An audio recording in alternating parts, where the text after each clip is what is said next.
Aujourd'hui, ce n'est pas le début d'une troisième guerre mondiale, c'est le début d'une guerre dont on ne sait pas comment elle va se terminer entre la Russie et l'Ukraine, et un message très fort que la Russie envoie à l'Occident.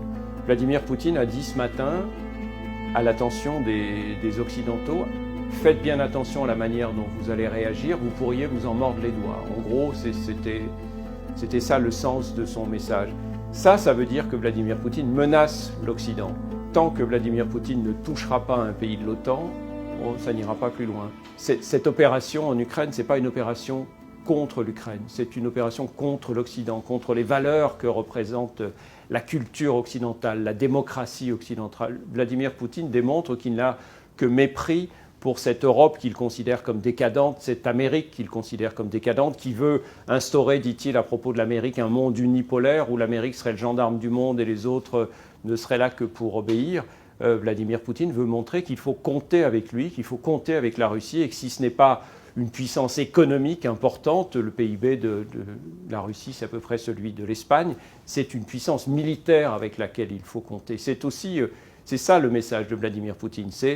Aux Russes, il dit « je vous ai rendu votre fierté », et au reste du monde, à l'opinion, il dit, à l'opinion mondiale, il dit « il va falloir compter avec nous, vous n'avez pas le choix ».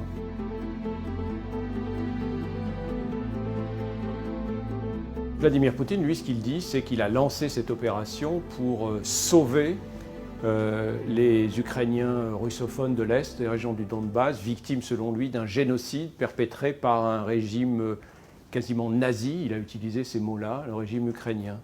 L'objectif évident, affiché de Vladimir Poutine, et on le voit alors que les chars sont aux portes de Kiev et ses hélicoptères de combat aussi, l'objectif de Vladimir Poutine, c'est de renverser le gouvernement légitime ukrainien, de renverser le pouvoir de Volodymyr Zelensky et de mettre à sa place un homme ou un gouvernement qui sera à la main, qui sera une marionnette du Kremlin, qui sera à la main de Vladimir Poutine. Ce que ne supporte pas Vladimir Poutine, c'est que l'Ukraine se soit tournée vers l'Occident, vers l'Europe. Cette volonté de se rapprocher de l'Europe et de se rapprocher de l'OTAN, parce que les Ukrainiens voient la Russie comme une menace.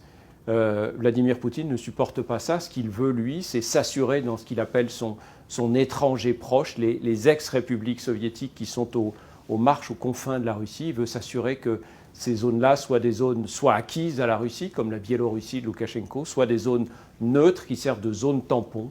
Et il ne voulait surtout pas que des forces ou des missiles de l'OTAN soient stationnés aussi proches de ses frontières, alors qu'on sait tous très bien que l'adhésion de l'Ukraine à l'OTAN, c'est quelque chose qui n'est pas envisagé sérieusement par les membres de l'OTAN aujourd'hui, justement pour ne pas fâcher l'ours russe.